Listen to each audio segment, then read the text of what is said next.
Welcome to YouTube channel GK GS with Manish sir.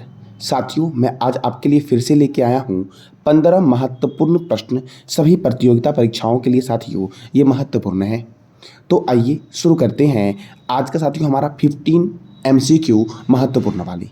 पहला प्रश्न आपका है, बैरोमीटर के अचानक गिरावट से पता चलता है कि मौसम में क्या परिवर्तन होगा। तो साथियों, मौसम तूफानी मौसम होगा बैरोमीटर के अचानक गिरने से। अब साथियों, अगला प्रश्न आपका है, निम्नलिखित में सही कथनों पर विचार करें। साथियों, गूगल की स्थापना कब हुई थी? तो 4 सितंबर 1998 को गूगल की स्थापना हुई थी। और गूगल के सीईओ कौन है? तो सुंदर पिचई हैं गूगल के सीईओ। और गूगल ने हाल ही में प्ले पास सब्सक्रिप्शन सेवा की शुरुआत की है गेमिंग के लिए। साथियों, तो इसका आंसर हो जाएगा 1, 2 और 3, तीनों साथियों इसका सही होगा। अब साथियों, गूगल की स्थापना कब हुई? तो गूगल की स्थापना हुई 4 सितंबर 1998 को। और गूगल के अभी सीईओ कौन है? सुंदर पिचई हैं। और गूगल का हेडक्वार्टर कहाँ है? तो कैलिफोर्निया में गूगल का हेडक्वार्टर है। साथियों, अब अगला प्रश्न आपका है, निम्नलिखित में सही कथनों पर विचार करें। साथियों, पहला आपका कथन है कि बैंक ऑफ महाराष्ट्र के द्वारा प्रोजेक्ट बैंक सखी लॉन्च किया गया है। साथियों, ये प्रोजेक्ट बैंक सखी था, ये बैंक ऑफ महाराष्ट्र ने लॉन्च किया था और इसका उद्देश्य था घर घर जाकर खाता खोलना और लोगों की सहायता करना। अर्थात साथियों, दूसरा कथन भी आपका सही है। तीसरा कथन आपका है, यह भारत के सभी राज्यों में शुरू किया गया था। नहीं साथियों, ये भारत के सभी राज्यों में नहीं, बल्कि ये योजना साथियों ओडिशा में शुरू किया गया था। कहाँ शुरू किया गया था? ओडिशा में। अर्थात इसका आंसर हो जाएगा बी, 1 और 2 दोनों सही। साथियों, अब अगला प्रश्न आपका है, निम्नलिखित में सही कथनों पर विचार करिए। तो पहला कथन आपका है, प्लासी की लड़ाई जो हुई थी ये 23 जून 1757 को हुई थी। कब हुई थी? 23 जून 1757 को हुई थी। ये साथियों मुर्शिदाबाद के दक्षिण में करीबन 22 मील दूर नदिया जिले में भागीरथी नदी के किनारे हुई थी। और इस युद्ध में अंग्रेजी सेनापति की जीत हुई थी साथियों, और सिराजुद्दौला की हार हुई थी। तो यहाँ पर साथियों क्या लिखा हुआ है कि इस युद्ध में बंगाल के नवाब सिराजुद्दौला की जीत हुई थी। साथियों गलत है, इसका आंसर क्या हो जाएगा? अंग्रेज की जीत हुई थी। और आपको बताना है कमेंट बॉक्स में कि इस युद्ध में अंग्रेजी सेनापति कौन थे, ये बताना है आपको कमेंट बॉक्स में साथियों। अर्थात इसका आंसर क्या हो जाएगा? 1 और 2 दोनों सही, अर्थात इसका आंसर हो जाएगा बी। अब अगला प्रश्न आपका है, हाल ही में भारत का पहला सड़क पर रहने वाले जानवरों के लिए एम्बुलेंस सेवा किस राज्य में शुरू किया गया है? तो ये शुरू किया गया है साथियों तमिलनाडु में, जानवरों के लिए पहली एम्बुलेंस सेवा। अब ये तमिलनाडु में शुरू किया गया है साथियों। तो तमिलनाडु से कुछ और भी इंपॉर्टेंट प्रश्न बनते आपके हैं, जैसे मेट्टूर बांध, ये कावेरी नदी पर है तमिलनाडु में। पिल्लूर बांध भवानी नदी पर है तमिलनाडु में। वेदांत गल अभ्यारण्य, इंदिरा गांधी अभ्यारण्य तमिलनाडु में है। और अन्ना अंतर्राष्ट्रीय हवाई अड्डा चेन्नई में स्थित है साथियों। तालाबों द्वारा सर्वाधिक सिंचाई वाला राज्य कौन सा है? तमिलनाडु है। केंद्रीय चमड़ा अनुसंधान संस्थान तमिलनाडु की राजधानी चेन्नई में है। राष्ट्रीय गन्ना प्रजनन केंद्र कोयम्बटूर में है। पश्चिम रेलवे का मुख्यालय साथियों कहाँ पर है? तो इसका हेडक्वार्टर है चेन्नई में, पश्चिम रेलवे का हेडक्वार्टर साथियों। और दक्षिण भारत का मैनचेस्टर किसे बोलते हैं? तो कोयम्बटूर को बोलते हैं दक्षिण भारत का मैनचेस्टर साथियों। किसे बोलते हैं? तो कोयम्बटूर को बोलते हैं दक्षिण भारत का मैनचेस्टर। अब अगला प्रश्न आपका है, निम्नलिखित कथनों में सही कथन पर विचार करें। साथियों, कथन पहला आपका है, भारत का पहला लाइकेन पार्क हिमाचल प्रदेश में बना है। दूसरा आपका है, हींग की खेती करने वाला भारत का पहला राज्य हिमाचल प्रदेश है। और तीसरा आपका है, भारत का पहला बाल विवाह मुक्त जिला गंजम जिला बना है।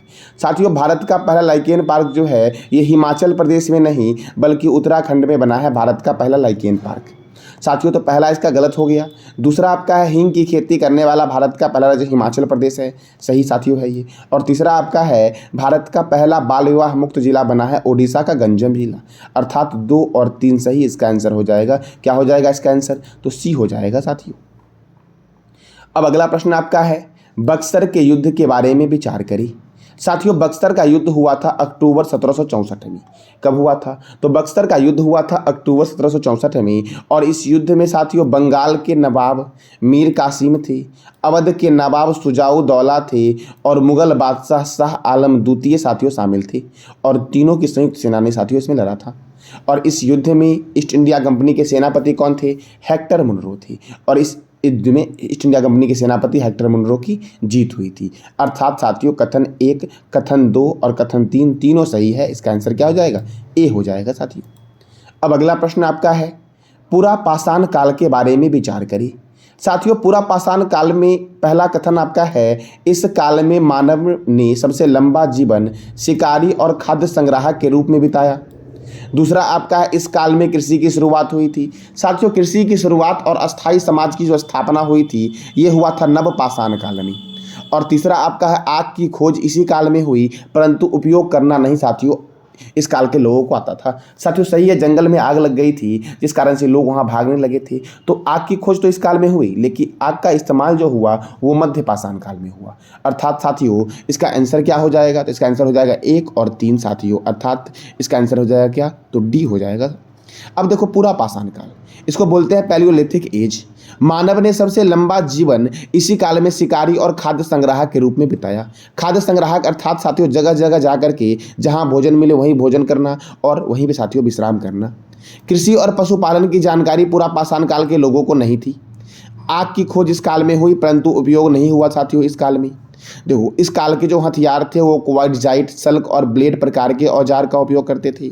साथियों भीमबेटिका की गुफा ये चित्रकारी के लिए प्रसिद्ध है और नर्मदा नदी के पास में है। और यहाँ से साथियों चित्रकारी के तीनों कालों के प्रमाण मिले, अर्थात पूरा पाषाण काल, मध्य पाषाण काल और नव पाषाण काल के काल मिले हैं। साथियों मिर्जापुर और बेलन घाटी उत्तर प्रदेश में है, यहाँ पर भी तीनों कालों के हथियार मिले हैं।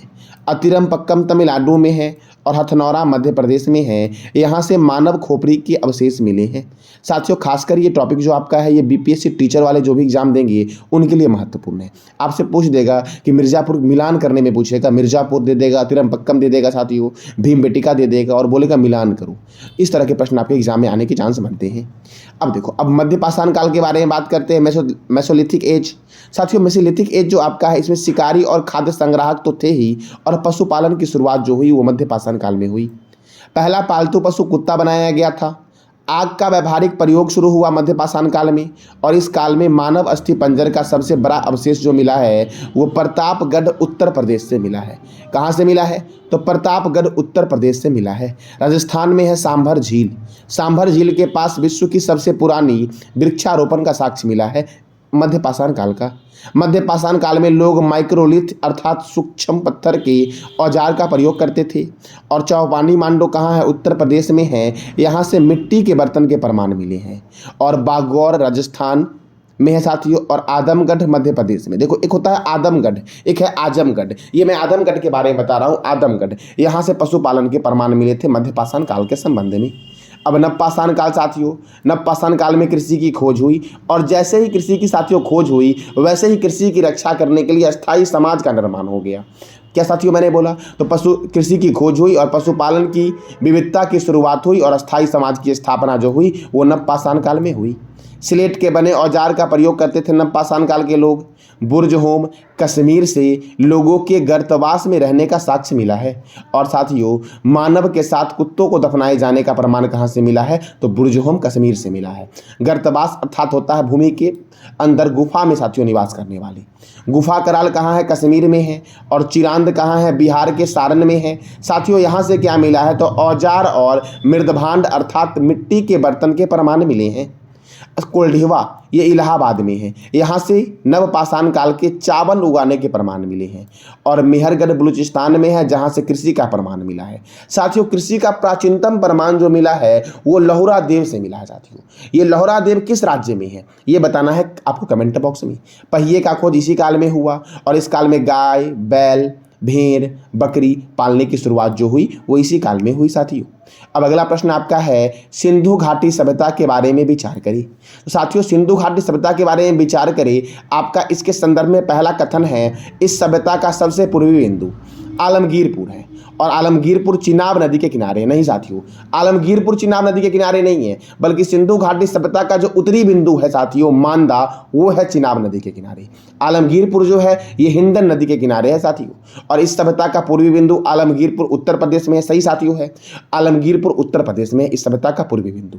ठीक है साथियों। और इस सभ्यता का विस्तार जो है वो है 12,99,600 वर्ग किलोमीटर स्क्वायर। अर्थात इसका आंसर हो जाएगा 2 और 3 साथियों। साथियों क्या हो जाएगा, केवल 2 तथा 3 सही है, अर्थात इसका आंसर क्या होगा, सी होगा साथियों। अब देखो सिंधु घाटी सभ्यता के साथ थोड़ा सा मैप देखते हैं। देखो साथियों सबसे पहले जानते हैं सिंधु घाटी सभ्यता का विस्तार। तो सिंधु घाटी सभ्यता का विस्तार जो हुआ है वो अफगानिस्तान, पाकिस्तान और भारत में हुआ है, और इस सभ्यता की आकृति थी त्रिभुजाकार। अफगानिस्तान में 2 जगह मिले हैं, मुंडी काक, और एक जगह का नाम बताना है वो कमेंट बॉक्स में कि मुंडी काक, और एक और जगह कौन सा मिला है अफगानिस्तान में सिंधु घाटी सभ्यता के संदर्भ में। अब साथियों देखो ये है आपका मैप सिंधु घाटी सभ्यता का। देखो सिंधु घाटी सभ्यता का ये जो यहाँ दिख रहा है आपको, ये है पूर्वी बिंदु, ये है पश्चिमी बिंदु, ये है साथियों आपका उत्तरी बिंदु, और नीचे है दक्षिणी बिंदु साथियों। तो सिंधु घाटी सभ्यता का पूर्वी बिंदु जो है वो क्या है, आलमगीरपुर है, जो उत्तर प्रदेश में हिंडन नदी के किनारे है। साथियों सिंधु घाटी सभ्यता का उत्तरी बिंदु जो है ये मांदा है, मांदा कश्मीर में चिनाब नदी के किनारे है। देखो सिंधु घाटी सभ्यता का पूरब से पश्चिम की लंबाई जो है वो 1400 किलोमीटर है, जबकि साथियों सिंधु घाटी सभ्यता का पूरब से पश्चिम की लंबाई जो है वो 1600 किलोमीटर है। कितना किलोमीटर है, 1600 किलोमीटर है, और उत्तर से दक्षिण की लंबाई जो है वो कितनी है, तो 1400 किलोमीटर है साथियों। तो आपने सीखा सिंधु घाटी सभ्यता का पूर्वी और उत्तरी बिंदु कौन सा है। और देखो आकृति दिख रहा है आपको साथियों, त्रिभुजाकार आकृति है लगभग में सिंधु घाटी सभ्यता का। सिंधु घाटी सभ्यता का तो आपने पूर्वी सीख लिया, आलमगीरपुर है। पश्चिमी बिंदु साथियों सूतकांग-ए-डोर है, जो पाकिस्तान में दास्क नदी के किनारे है। पाकिस्तान के बलूचिस्तान प्रांत में दास्क नदी के किनारे है सूतकांग-ए-डोर, जो सिंधु घाटी सभ्यता का कौन सा बिंदु है, तो साथियों पश्चिमी बिंदु है। साथियों याद रखना आप, सिंधु घाटी सभ्यता का कौन सा ऐसा बिंदु है जो भारत से बाहर है, तो क्या बोलोगे, सूतकांग-ए-डोर, अर्थात पश्चिमी बिंदु भारत से बाहर है। और सिंधु घाटी सभ्यता का उत्तरी बिंदु कौन सा है, मांदा है, मैंने तुरंत बताया। और सिंधु घाटी सभ्यता का साथियों जो दक्षिणी बिंदु है वो दाइमाबाद है, और दाइमाबाद महाराष्ट्र में गोदावरी नदी के किनारे है। अगर मान लो आपके ऑप्शन में गोदावरी नहीं होता है तो आप टिक करना प्रवरा नदी, क्योंकि गोदावरी की सहायक नदी का नाम है प्रवरा नदी साथियों। अगला प्रश्न आपका है, राष्ट्रपति के निर्वाचन के रीत का वर्णन संविधान के किस अनुच्छेद में किया गया है। तो साथियों राष्ट्रपति के निर्वाचन के रीत का वर्णन जो है ये अनुच्छेद 54 में है, और राष्ट्रपति के निर्वाचन रीत के मंडल का वर्णन जो है अनुच्छेद 55 में है। अर्थात राष्ट्रपति के निर्वाचन का रीत का वर्णन 54 में है, और निर्वाचन मंडल की रीत का वर्णन किस अनुच्छेद में है, 55 में है। अब साथियों देखो राष्ट्रपति से संबंधित महत्वपूर्ण अनुच्छेद कौन कौन से हैं। तो भारत में एक राष्ट्रपति हो, इसका वर्णन अनुच्छेद 52 में है। संघ की कार्यपालिका शक्ति राष्ट्रपति में निहित होती है, इसका वर्णन अनुच्छेद 53 में है। राष्ट्रपति का चुनाव अनुच्छेद 54 में है। राष्ट्रपति के चुनाव का तरीका अनुच्छेद 55 में है। राष्ट्रपति का कार्यकाल का वर्णन किस अनुच्छेद में है, 56 में है। पुनः चुनाव के लिए अहर्ताएँ अनुच्छेद 57 में किया गया साथियों। राष्ट्रपति के पुनः चुनाव के लिए अहर्ताएँ किस अनुच्छेद में है, 57 में है। राष्ट्रपति चुने जाने के लिए योग्यताएँ अनुच्छेद 58 में है। राष्ट्रपति कार्यकाल की दशाएं अनुच्छेद साथियों 59 में है। राष्ट्रपति का शपथ 100 से शपथ साथियों हो जाएगा, 100 से 60 हो जाएगा। तो राष्ट्रपति का शपथ किस अनुच्छेद में है, 60 में है। राष्ट्रपति पर महाभियोग, राष्ट्रपति पर महाभियोग देखो साथियों, राष्ट्रपति जो होता है वो देश का प्रथम नागरिक होता है, और इसको हटाया जाता है प्रथम, अर्थात याद रखना 61 के तहत साथियों। किस अनुच्छेद के तहत, राष्ट्रपति को अनुच्छेद 61 के तहत साथियों महाभियोग लगा करके हटाया जाता है। राष्ट्रपति पद की रिक्ति की पूर्ति के लिए चुनाव कराने का समय साथियों, राष्ट्रपति का अगर पद रिक्त है और उस पद को भरने के लिए साथियों चुनाव जो होगा वो अनुच्छेद 62 के तहत होगा। राष्ट्रपति को क्षमादान, सही कर लेना, क्षमादान करने की शक्ति अनुच्छेद 72 में है। संसद द्वारा पारित विधेयक पर सहमति प्रदान करना अनुच्छेद 111 में साथियों है। वार्षिक वित्तीय विवरण साथियों, इसका वर्णन किस अनुच्छेद में, 112 में है। राष्ट्रपति को अध्यादेश जारी करने की शक्ति अनुच्छेद 123 में है, और राष्ट्रपति की सर्वोच्च न्यायालय से सलाह लेने की शक्ति जो है इसका वर्णन अनुच्छेद 143 में किया गया है। तो ये था राष्ट्रपति से संबंधित महत्वपूर्ण अनुच्छेद साथियों। अब अगला प्रश्न आपका है, भारतीय संविधान के कौन से अनुच्छेद में राष्ट्रपति को उच्चतम न्यायालय से परामर्श करने की शक्ति प्रदान की गई है। तो मैंने भी साथियों तुरंत बताया आपको, वो अनुच्छेद कौन सा है, 143 के तहत साथियों। कौन से अनुच्छेद के तहत, तो 143 के तहत साथियों राष्ट्रपति को उच्चतम न्यायालय से परामर्श करने की शक्ति प्रदान की गई है। अब अगला प्रश्न आपका है, मीर मोहम्मद अलीवाल खान ने किसका डिज़ाइन किया है। तो शेरशाह सूरी के मकबरे का डिज़ाइन किसने किया है, तो मीर मोहम्मद अलीवाल खान ने किया है साथियों। अगर साथियों मैं आपसे पूछूं कि ताजमहल का डिज़ाइन किसने किया है, ताजमहल का वास्तुकार कौन था साथियों, तो उस्ताद अहमद लाहौरी था ताजमहल का वास्तुकार। साथियों बाबर का मकबरा कहाँ है, ये बताना है कमेंट बॉक्स में आपको कि बाबर का मकबरा कहाँ है। अब अगला प्रश्न आपका है, किस राज्य को मोलासेस बेसिन के नाम से जानते हैं? तो साथियों मोलासेस बेसिन के नाम से जानते हैं मिजोरम को। किसे जानते हैं? तो मिजोरम को जानते हैं। साथियों अभी आपको बताना है कमेंट बॉक्स में त्रिपुरा के प्रमुख राष्ट्रीय उद्यान के बारे में बताना है कमेंट बॉक्स में आपको। अब देखो मिजोरम, तो मिजोरम में माउंटेन राष्ट्रीय उद्यान है, मुरलेन राष्ट्रीय उद्यान है और डंपा वन्यजीव अभयारण्य किस राज्य में है? तो ये मिजोरम में है। अब अगला प्रश्न आपका है, जारूकी अंतर्राष्ट्रीय हवाई अड्डा ये किस शहर में स्थित है? जारूकी अंतर्राष्ट्रीय हवाई अड्डा, तो ये स्थित है शिलोंग में। कहाँ पर? तो मेघालय की राजधानी शिलोंग है, वहीं पर स्थित है जारूकी अंतर्राष्ट्रीय हवाई अड्डा। और भी कुछ महत्वपूर्ण हवाई अड्डा हैं, जैसे कि गोपीनाथ बारदोली अंतर्राष्ट्रीय हवाई अड्डा किस राज्य में है? तो ये है साथियों असम के गुवाहाटी में। इंदिरा गांधी अंतर्राष्ट्रीय हवाई अड्डा कहाँ है? नई दिल्ली में है। छत्रपति शिवाजी अंतर्राष्ट्रीय हवाई अड्डा कहाँ है? तो मुंबई में है छत्रपति शिवाजी अंतर्राष्ट्रीय हवाई अड्डा। नेताजी सुभाष चंद्र बोस अंतर्राष्ट्रीय हवाई अड्डा कोलकाता में है। अन्ना अंतर्राष्ट्रीय हवाई अड्डा चेन्नई में है। बाबा साहब अंबेडकर अंतर्राष्ट्रीय हवाई अड्डा नागपुर में है। सरदार वल्लभ भाई पटेल अंतर्राष्ट्रीय हवाई अड्डा अहमदाबाद में है। चौधरी चरण सिंह अंतर्राष्ट्रीय हवाई अड्डा किस शहर में है? तो ये बताना है कमेंट बॉक्स में आपको साथियों। लाल बहादुर शास्त्री अंतर्राष्ट्रीय हवाई अड्डा वाराणसी में है। श्री गुरु रामदास जी अंतर्राष्ट्रीय हवाई अड्डा अमृतसर में है। साथियों शेख अल आलम अंतर्राष्ट्रीय हवाई अड्डा ये किस शहर में है? तो ये बताना है कमेंट बॉक्स में आपको। राजीव गांधी अंतर्राष्ट्रीय हवाई अड्डा हैदराबाद में है। कहाँ पर है? तो हैदराबाद में है। वीर सावरकर अंतर्राष्ट्रीय हवाई अड्डा पोर्ट ब्लेयर में है। और देवी अहिल्याबाई होलकर अंतर्राष्ट्रीय हवाई अड्डा कहाँ पर है? तो ये भी बताना है आपको कमेंट बॉक्स में साथियों आपको। अब अगला प्रश्न आपका है, बाराबाती स्टेडियम भारत के किस शहर में स्थित है? बाराबाती स्टेडियम साथियों, तो भारत के कटक में स्थित है बाराबाती स्टेडियम साथियों। कहाँ है? तो भारत के कटक शहर में स्थित है बाराबाती स्टेडियम। और केंद्रीय चावल अनुसंधान संस्थान कहाँ पर है? तो ये भी कटक में ही है साथियों। कहाँ पर है? कटक में। हैदराबाद में साथियों चार मीनार जो है वो हैदराबाद में है, जिसे कुली कुतुब शाह ने बनवाया था। साथियों अगला प्रश्न आपका है और इस प्रश्न का जवाब देना है कमेंट बॉक्स में आपको। विश्व का सबसे बड़ा कछुआ प्रजनन केंद्र भारत के किस राज्य में स्थित है? तो इस प्रश्न का जवाब देना है आपको कमेंट बॉक्स में साथियों। तो ये साथियों हमारा 15 महत्वपूर्ण प्रश्न का एक सीरीज था। जानकारी आपको अच्छी लगी तो चैनल को लाइक करें, शेयर करें और सब्सक्राइब करें। धन्यवाद।